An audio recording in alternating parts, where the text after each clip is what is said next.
Jesus, nós te exaltamos nessa noite. Sim, Jesus. Nós te damos glória, te damos honra, te damos louvor, Senhor.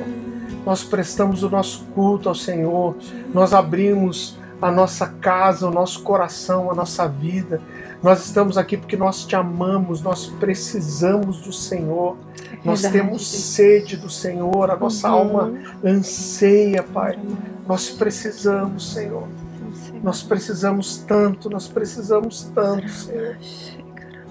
Nós precisamos ser tocados, nós precisamos ser renovados. Sim, Senhor. Nós precisamos te ouvir, te sentir, Senhor. Sim, Senhor. Ah, nós precisamos, Jesus. Nós precisamos, Jesus.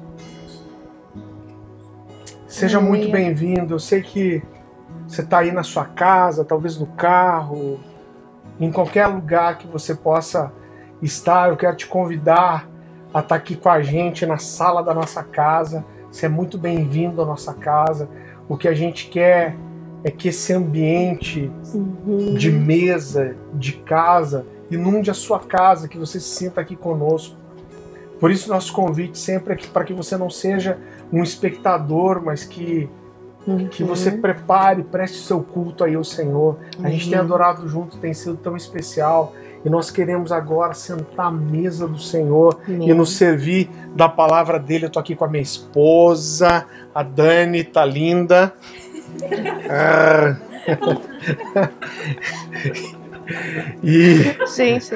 Gente, não é porque é minha esposa não, mas ela é incrível, ela tem um depósito incrível do Senhor. Eu amo ouvir ela abençoa muito minha vida, né? Eu sou o sanguíneo do casal. Eu sou às vezes meio, vamos fazer. Ela é meu estímulo, mas minha âncora ao mesmo tempo. E é uma grande mulher de Deus. Eu estou muito feliz de receber dela aqui nessa noite. Eu tenho certeza que você vai ser muito abençoado. Quero que você, junto comigo, ore por ela. Senhor, meu Deus, eu te agradeço pela vida da Dani, pela esposa, a mãe e a pastora que ela é, Senhor. Eu te agradeço pelo teu bom depósito. Nós recebemos ela nessa noite como boca do Senhor, como profeta, que o Senhor use ela com graça, com autoridade, que o teu Espírito Santo possa tornar essas palavras vivas, ativas. Sim, nós queremos, Jesus, sentar à sua mesa. Nós temos recebido vinho, Senhor, e nós queremos receber do pão da tua palavra, Senhor, regado pelo Espírito Santo. Sim, que o Senhor fale conosco. Abra os nossos ouvidos espirituais. Estamos sedentos, Senhor. Muito obrigado, Jesus. Muito obrigado. Jesus. Amém. Não bate muito neles. Brincadeira, pode bater sim. Boa noite, gente. Boa noite, galera. Vocês podem responder, vocês estão aqui em casa, né? Boa noite. Parece que a gente está sozinho, mas tem uma galerinha aqui com a gente, graças a Deus. Estamos felizes por receber cada um de vocês em nossa casa. É um privilégio estar à mesa e compartilhar da porção que o Senhor tem derramado.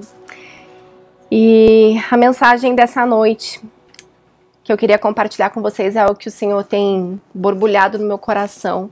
E às vezes eu vejo que são questões tão elementares, mas o Espírito Santo tem me inquietado e falado, pois é, filha, ainda somos uma igreja com crianças que precisam amadurecer. Ainda é necessário o alimento básico. Ainda é necessário esticar para o crescimento, para que eu venha. Então eu quero dar resposta a Ele, ajudando vocês a crescerem no Senhor, a amadurecerem nele, a receberem o alimento necessário para atingirmos a plenitude da estatura de Cristo. Amém? Nós somos uma igreja que precisa estar preparada, porque Jesus está às portas e nós temos uma responsabilidade para dar uma resposta a Ele. Então, o que eu quero te pedir é que agora entregue seu coração, sujeite suas emoções, seu espírito a Ele, deixa Ele governar, deixa Ele falar com você, aonde você está. Então, vamos abrir a palavra de Deus em Gênesis. Hoje a gente vai passear bastante na Bíblia. E a palavra que eu intitulei assim, o propósito da separação e da união. O Senhor quer mostrar para nós como Ele é Deus que tudo criou, que fez separações e união com propósito. E nós precisamos voltar à essência da união que ele estabeleceu um dia conosco e entre nós, para que ele possa voltar. Amém?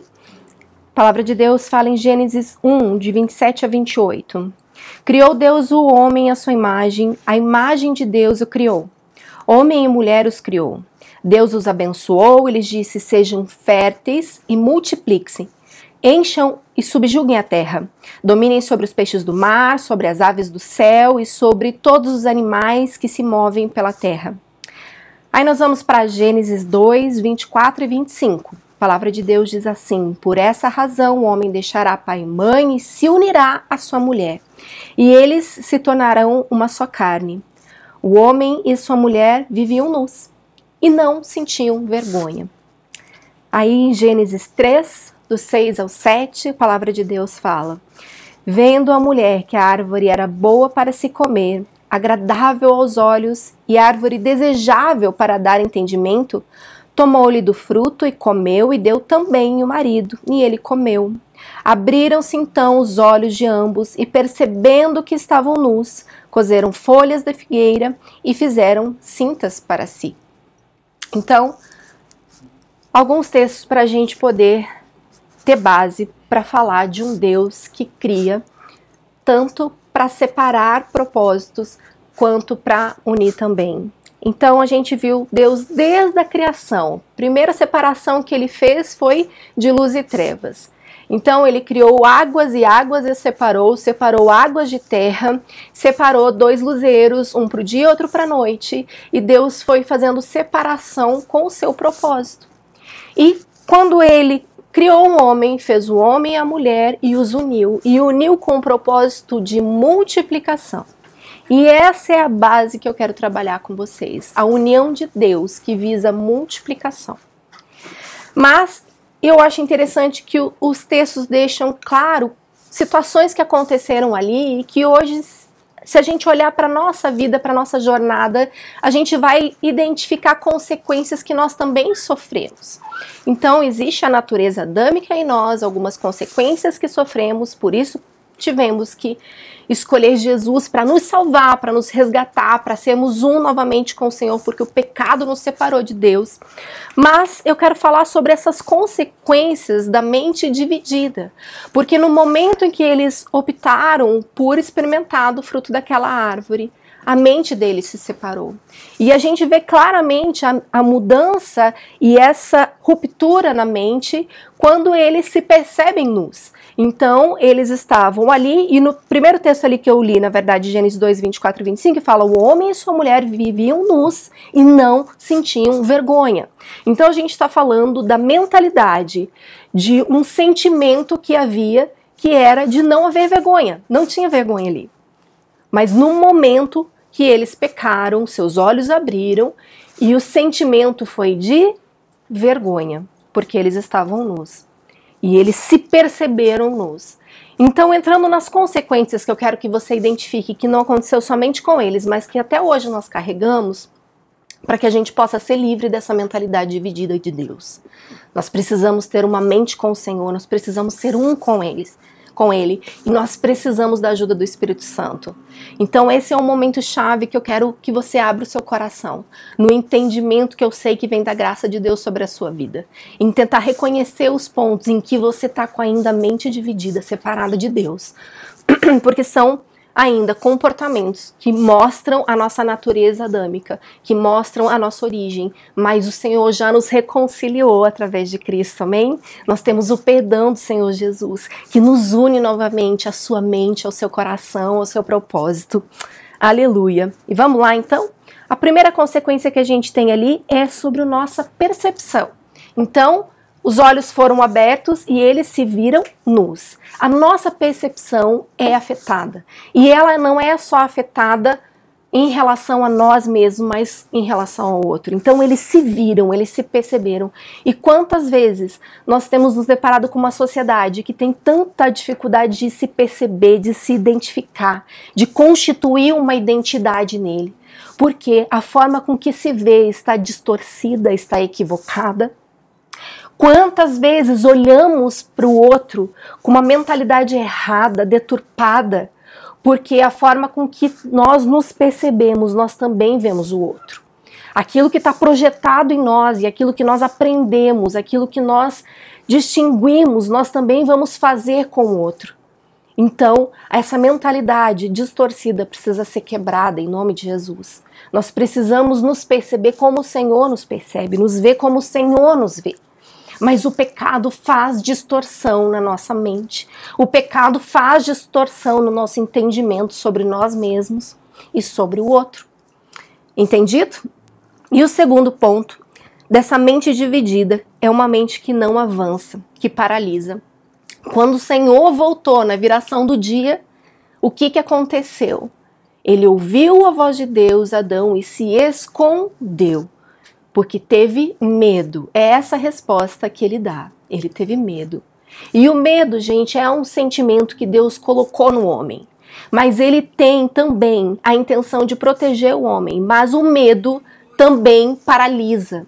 O medo pode segurar, pode reter o propósito, pode reter o teu caminhar com o Senhor. O pecado faz isso com nós. A mente separada da mente de Deus pode fazer com que você não viva os propósitos, não viva o caminho que Deus tem para você, porque você se sente paralisado, intimidado pelo medo. E eu acho interessante porque esse espírito de intimidação segura a igreja. Esse espírito de medo segura a igreja. A vergonha estabelecida te impede de avançar, de progredir, de ter ousadia para evangelizar, para falar do Senhor Jesus, para crescer nos relacionamentos, para se permitir ser forjado, de se expor. O medo te segura. Então você não quer ser confrontado. E muitas vezes você está ouvindo como eles ouviram. Na viração do dia, eles ouviram Deus. E muitas vezes nós estamos na igreja, nós estamos na nossa casa, nós estamos na roda de amigos. Deus está falando, mas nós estamos escondidos, com vergonha, intimidados, porque temos pecado. Essa intimidação, querido, nos paralisa e é tudo que o diabo quer. Ele quer te reter, ele quer te segurar, ele quer que você não se ache digno para o ministério, ele quer que você não se ache digno para ser alguém que evangelize nas ruas. Ele não quer que você se sinta digno para estar à frente de um ministério. Ele quer que você não se sinta digno, que você se sinta intimidado, paralisado. E o Senhor hoje quer que a gente volte à mentalidade com Ele, amém? Em nome de Jesus. Você não vai paralisar, você não vai parar, porque a sua mente vai ser religada com Cristo. A sua mente vai ser religada com os propósitos do Senhor. Então tem muita gente que ainda está ouvindo a voz de Deus, mas permanece escondido. Então Deus continua falando. Deus continua te chamando. E essa noite Ele está chamando a igreja dele. Ele está dizendo, vem, eu quero te usar, volte ao seu propósito. Adão estava ali, na viração do dia. Ele veio, ele ouviu Deus, mas escondido ficou. Falando, eu tive medo e me escondi. Então, porque esses olhos foram escurecidos, essa mentalidade dividida.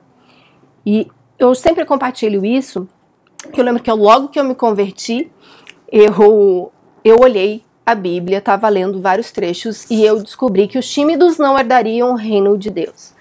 E eu fiquei desesperada e eu falei, meu Deus, eu vou pro inferno.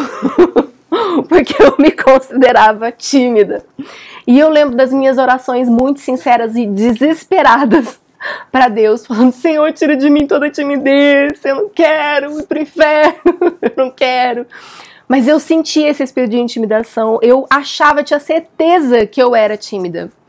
E eu lembro que um tempo depois, eu comecei a ter experiências e vi um vídeo meu, muito animada e empolgada quando criança, e eu comecei a perceber que, na verdade, eu vi escamas nos meus olhos que eu não conseguia me perceber da forma certa.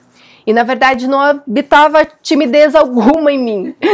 E eu não era nada tímida. Eu lembro que eu fiquei vendo aqueles vídeos e eu falei, gente, quem é essa criatura fazendo tudo isso? Né? Então, era do casamento de uma tia minha, e eu tava assim, pirulitando, eu mandava em todo mundo, nos páginas, Cara, eu dominava o negócio, eu fiquei olhando aquela cena, eu falei, meu Deus, o que é aquilo?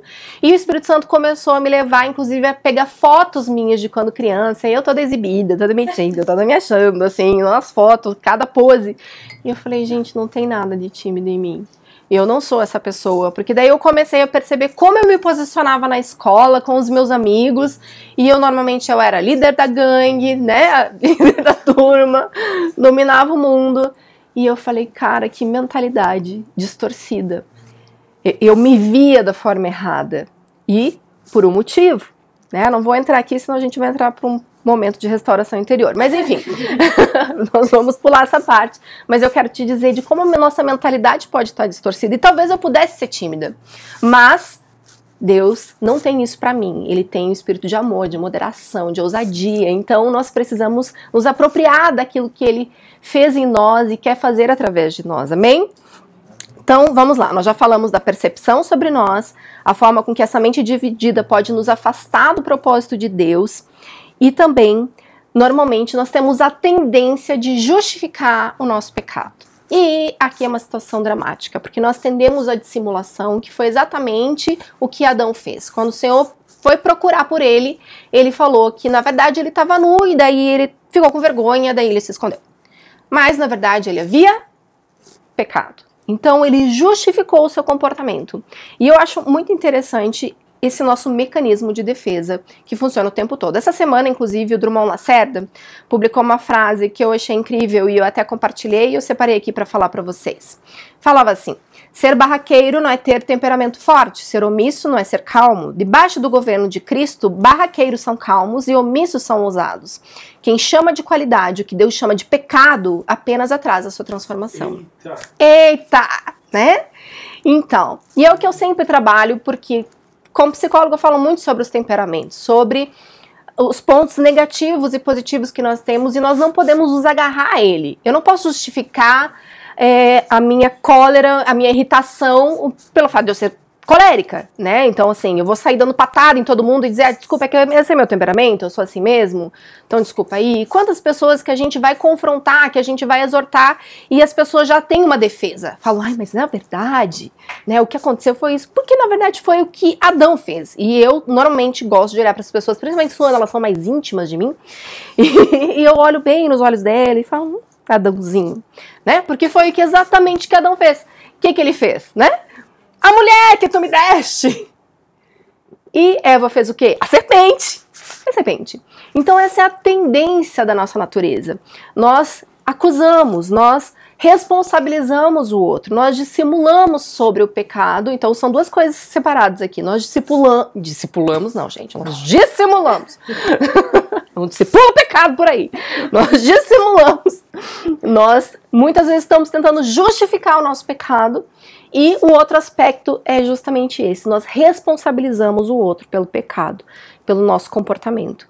Então, eu fui criado assim, porque você não sabe o pai que eu tive, a mãe que eu tive, então por isso eu sou assim. Isso justifica eu ser assim, entende? Então, assim, me engula porque eu sou essa pessoa. E nós não podemos viver dessa maneira, nós não podemos justificar o nosso pecado dessa maneira, nós não podemos nos omitir, nós temos que assumir a responsabilidade. Sabe por quê? O último ponto é que Deus trata com todos. E Deus é sensacional, gente, porque o próprio Adão, que teve a pachorra de se responsabilizar praticamente o próprio Deus pelo seu pecado, que ele falou, a mulher que tu me deste, entendeu? Foi ela que me levou, né? Então, assim, mas ele vai um por um, acho tão bonitinho, que ele vai, serpente, então, por que você fez isso, aquilo? Mulher, porque você fez isso, aquilo. Adão, querido, porque você deu voz à sua mulher, mas fez exatamente aquilo que eu disse que você não deveria fazer. E veio a consequência. Então, queridos, mesmo nós dissimulando, justificando, Deus traz consequências. E nós precisamos ter esse entendimento e fugir dessa mentalidade, porque essa mente separada do homem tem causado divisões.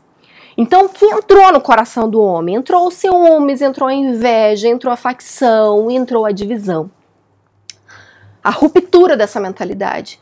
Nós estamos transmitindo essa divisão na nossa mente para os relacionamentos, para as famílias, para a igreja. Isso é muito triste. E a gente vê em toda a Bíblia isso acontecendo. A gente vai ver Caim e Abel, a gente vai ver José com seus irmãos, a gente vai ver Davi e Saul, na questão do ministério, quantas pessoas a gente vê por esse caminho de disputa, de facção, de divisão, querendo algumas coisas. A gente vê marido e mulher separando, divorciando, a inimizade crescendo nos relacionamentos. E dentro de nós, a Bíblia fala que nós temos ânimo dobre. Houve uma divisão em nós, uma cisão nas nossas emoções, inclusive, nos nossos posicionamentos. E isso é triste.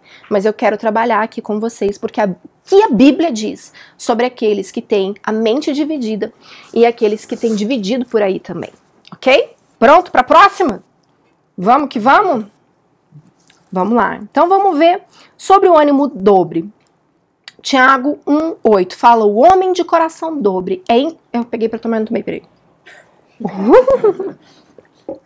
O homem de coração dobre é inconstante em todos os caminhos. É pesado isso, né? Então eu tenho um sentimento duplo, uma mente dividida, e eu não consigo ser constante, eu sou vacilante. Então eu começo e não termino, eu digo uma coisa e faço outra, eu uma hora quero e consigo me santificar e daqui a pouco eu caio de volta. Então, uma hora eu acordo bem, outra hora eu acordo... Existem alterações que são naturais, que fazem parte do humor, daquilo que Deus colocou em nós, mas existem medidas. Porque a inconstância em nosso caminho vai falar de um ânimo dobre, de uma mentalidade dividida, ok? Vamos para o próximo. Aqui, o que a Bíblia fala sobre essa criatura? Vamos lá. 1 Coríntios 3, nós vamos ler do 1 em diante, ok?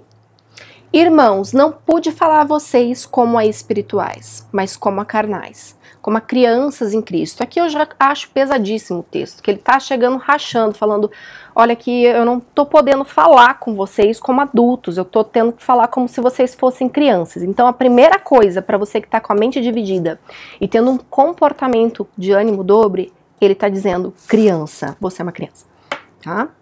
Eu várias vezes precisei, né, crescer. Então vamos lá. Também estamos no barco, né? Para todo mundo, para tudo nós. Amém? Amém. Ok. Dei a vocês leite e não alimento sólido, pois vocês não estavam em condições de recebê-lo. De fato, é tipo como eu cheguei hoje aqui. Então, brincadeira. De fato, vocês ainda não estão em condições, porque ainda são carnais. Então ele te chama de infantil, de carnal. Vamos lá. Porque visto que há inveja e divisão entre vocês, não estão sendo carnais e agindo como mundanos? Então ele te chama de infantil, carnal e mundano. Ô criatura, vamos lá.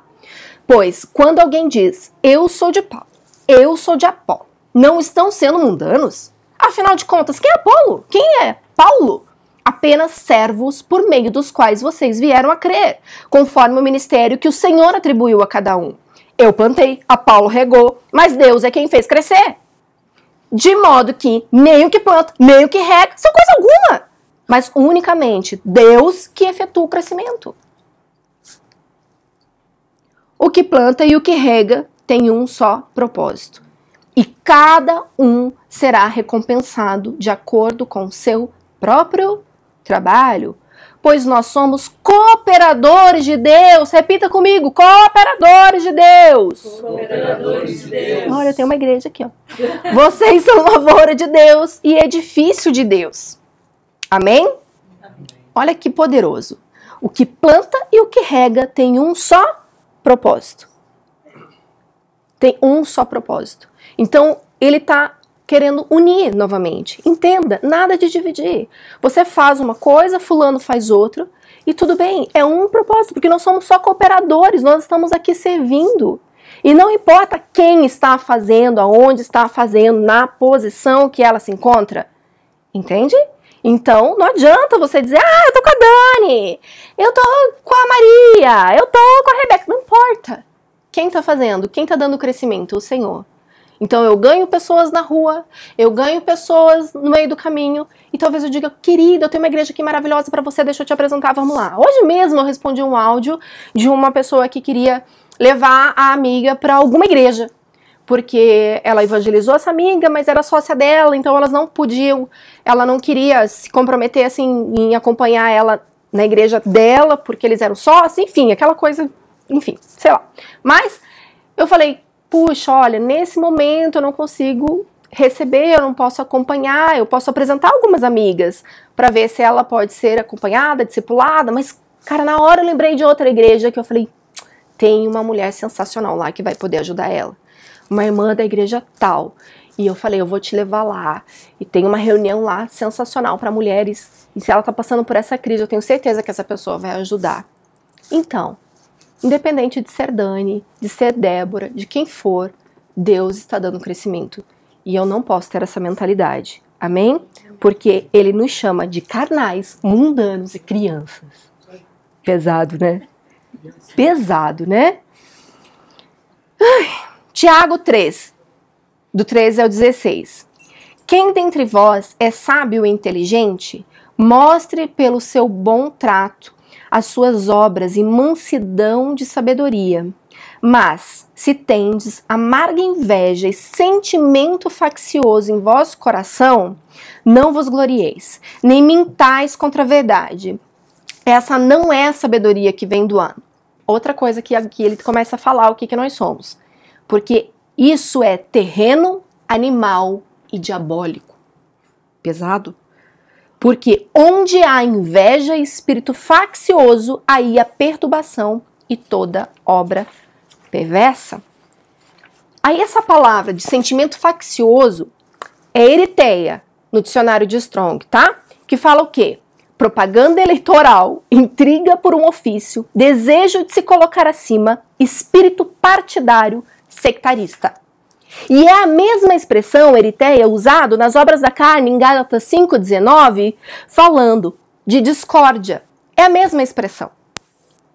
É um lugar de disputa, de facção. E onde há inveja e sentimento faccioso, há todo tipo de confusão e coisas ruins.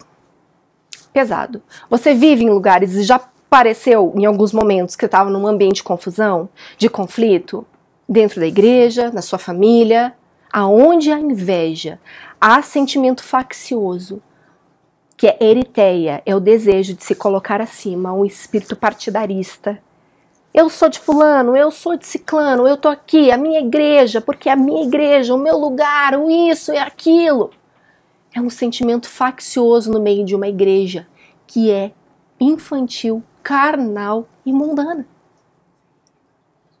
E ele fala que esse sentimento onde há, ele diz que é o quê? Carnal, diabólico. Gente, isso é pesado. É carnal, animal, diabólico. Você entende isso? O peso disso? Como nós somos uma igreja que precisamos amadurecer, crescer, deixar de ser criança. Paulo está chamando a atenção.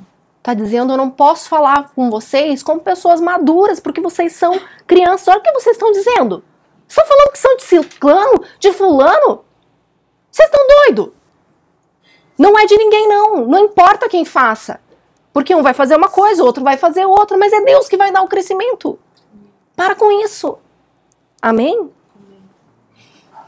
E a gente vai vivendo essa sociedade, não é?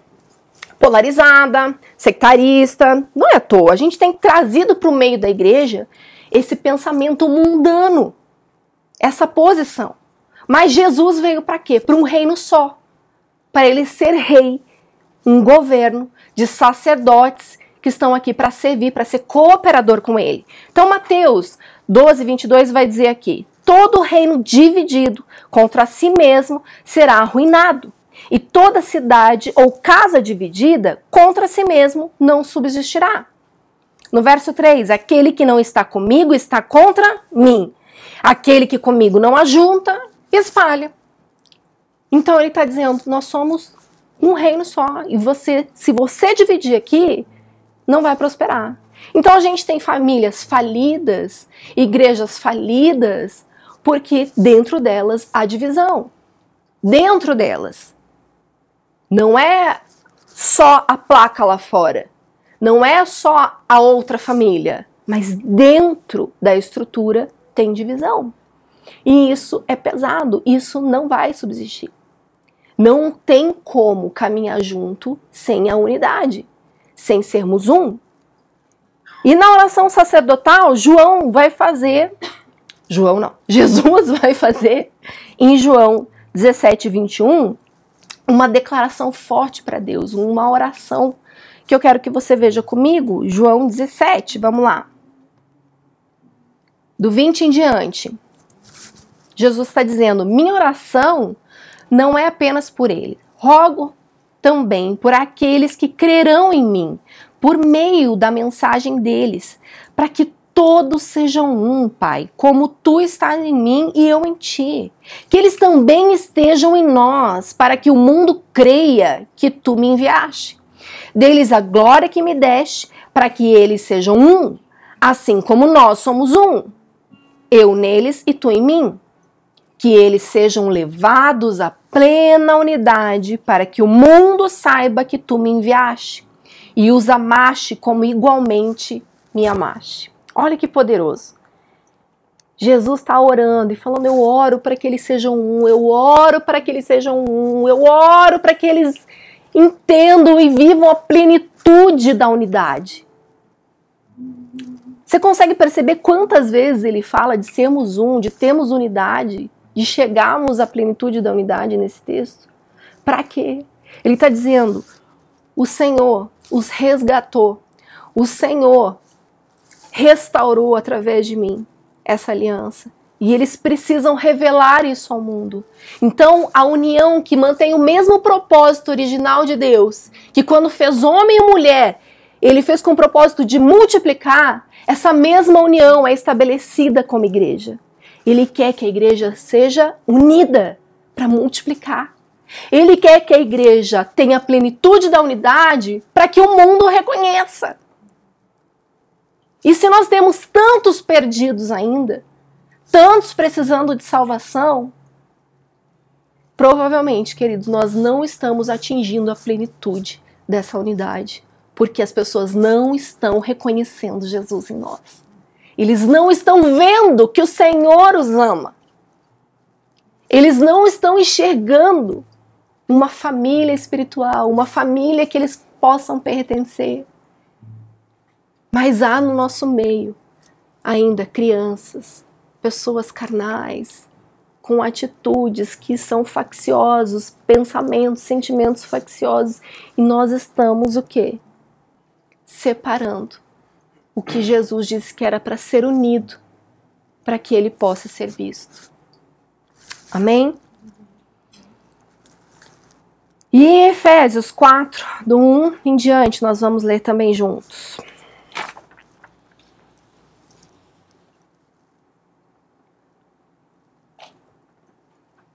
Peraí. Eu li 1 Coríntios? Já não? Ah. Não? Sim. Li? Tá. Vamos lá para Efésios, então. 4:1. Como prisioneiro no Senhor, rogo-lhes que vivam de maneira digna da vocação que receberam. Sejam completamente humildes e dóceis e sejam pacientes, suportando uns aos outros com amor. Façam todo o esforço para conservar a unidade do Espírito pelo vínculo da paz. Há um só corpo e um só Espírito, assim como a esperança para a qual vocês foram chamados. É uma só. Há um só o Senhor. Há uma só fé. Um só batismo, um só Deus e Pai de todos, que é sobre todos, por meio de todos e em todos. Eu acho poderoso esse texto.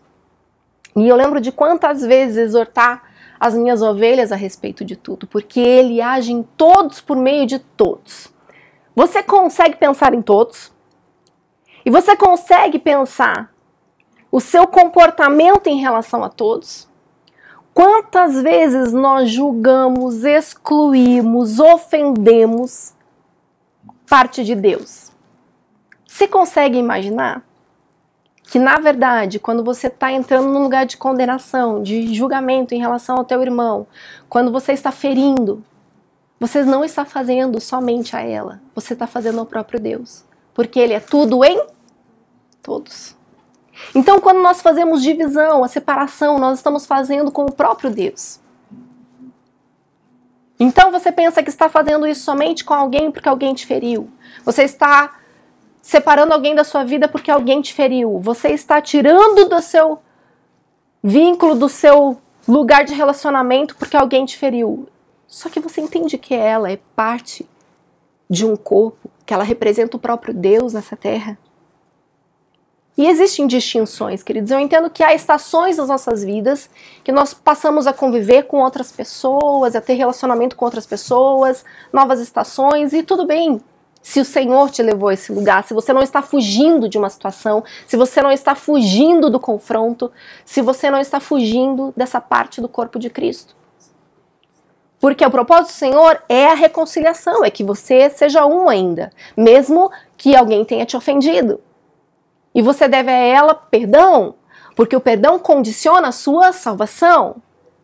Então, se você não quer mais, entende que não deve caminhar mais com essa pessoa, que não é mais o momento para isso, mas tem que haver reconciliação, porque vocês vão precisar ser um. Não me canso de fazer a pergunta quando algumas pessoas sentam comigo para aconselhamento e falam para mim: ai, mas eu não consigo olhar para a cara da fulana. Ai, não consigo mais olhar, olha, não dá, não podem ver pintado de ouro. E eu fico me perguntando, mas gente, quem vai para o céu? Você ou ela? Porque sim, você não consegue mais ver a criatura lá em cima, vai dar? Como que vai ser? Como vocês pretendem subir juntos? Num arrebatamento? Sendo levados aos céus? Como vai ser? Hã? Já imaginou você subindo e não podendo nem olhar? Não olha pra mim, mas eu tô subindo. Gente, é muita incoerência pra minha cabeça, entendeu? Gente, o perdão deve ser liberado, porque isso condiciona a nossa salvação. Nós precisamos ser um ainda. Nós precisamos amar, ter o mesmo pensamento, o mesmo sentimento. Isso é o que o Senhor nos ensina. Amém? Então, quando eu desprezo parte do corpo, eu estou desprezando o próprio Deus. Nós não podemos ser assim. Independente de denominação, você vai ser um com seu irmão. Independente do lugar, da região, você vai ser um com seu irmão. Mesmo que ele tenha te ferido, te ofendido, você vai perdoar, você vai reconciliar, você vai liberar e vai ser um com seu irmão e vão caminhar como igreja gloriosa de Cristo, alcançando a plenitude dessa unidade que o Senhor Jesus orou para que você tivesse. Amém? Amém. Em nome de Jesus. E queridos, nós vivemos uma estação muito poderosa. O Senhor fez algo em nós e tem nos levado a implantar uma igreja na cidade. E essa transição não foi fácil, teve momentos muito desafiadores, porque lidar com as emoções das pessoas é desafiador. Mas eu preciso compartilhar com você algo que o Senhor me falou. Porque eu orava em relação às ovelhas, para que elas se mantessem no entendimento do propósito de Deus, para que elas se mantivessem com o coração realmente aquecido, porque o Senhor estava fazendo algo. E foi desesperador muitas vezes para mim, mas eu lembro de um dia que eu estava lá no estacionamento do mercado, e eu orando em relação a isso, falando: puxa Deus, por que é tão difícil para algumas pessoas entenderem isso? Por que as pessoas muitas vezes se sentem roubadas, algumas pessoas se sentem deixadas, outras pessoas não conseguem entender, acham que a gente está querendo dividir. Eu falo: Deus, mas o que é isso? Nós somos uma igreja em expansão, nós queremos multiplicar o teu reino, o Senhor é Deus aqui, que nós queremos comunicar, que nós queremos alcançar de acordo com a porção que o Senhor derramou para nós. Nós estamos dando uma resposta ao Senhor. E eu lembro lá no estacionamento, quando o Espírito Santo falou para mim, claramente. Falou: filho, eu até anotei para eu jamais alterar as palavras que o Senhor me falou. Ele disse assim: se ofendem os que criaram para si um reino. Quando mexem no seu próprio reinado, se sentem ameaçados. Então, muitas vezes, queridos, nós criamos para nós um reino. Nós colocamos debaixo das nossas asas aquelas pessoas que queremos proteger e guardar. E muitas vezes, em nome disso, separamos e afastamos aqueles que parecem oferecer para nós alguma ameaça. Nós afastamos, nós queremos proteger. E isso, queridos, fala de um reino dividido. E não é isso que tem que estar no nosso coração. Nós precisamos reconhecer que as ovelhas são do Senhor, pertencem ao Senhor. E nós estamos aqui estabelecendo um reino que é só dele. Nós estamos aqui vivendo um reino para que ele venha. Nós estamos estabelecendo um reino só. Amém? Em nome de Jesus, que esse seja o seu coração nele. Que essa seja a sua mentalidade de realmente se unir à mente de Deus novamente, ao propósito dele.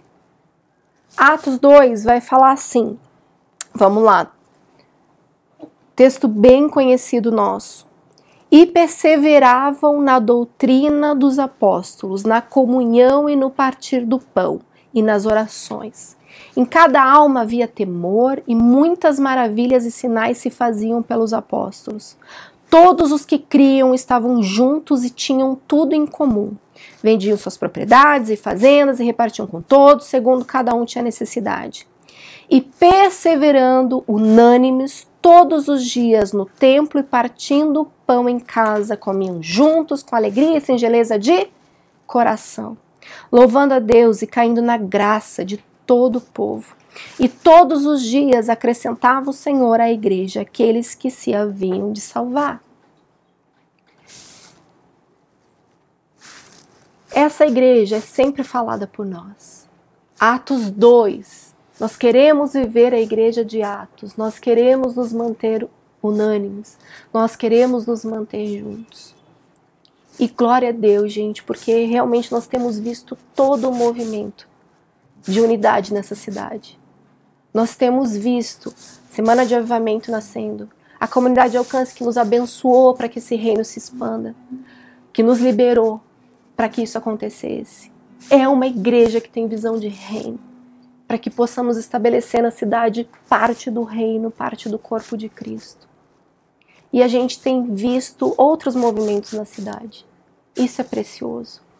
Mas mesmo que somos igrejas dando resposta diferente no corpo de Cristo, nós precisamos entender que o Senhor também separou uns aos outros para estabelecer o reino dele num bairro, em outro bairro, em outras direções dessa cidade, com tipos de pessoas, classes sociais para alcançar. E eu achava tão poderoso, eu lembro da minha experiência no alcance, que os pastores tinham tantas diferenças uns dos outros, tinham seus perfis e cuidavam de pessoas específicas. Aquele que cuidava daqueles que estavam drogados, que precisavam de ajuda, aquele outro que cuidava dos empresários. E isso é tão poderoso, porque há lugar para todos nós no reino. O Senhor separou uns para apóstolos, para mestres, para pastores, evangelistas. O Senhor deu os ministérios para o crescimento do corpo de Cristo. E a igreja de Atos representa exatamente aquilo que a gente quer viver, sim.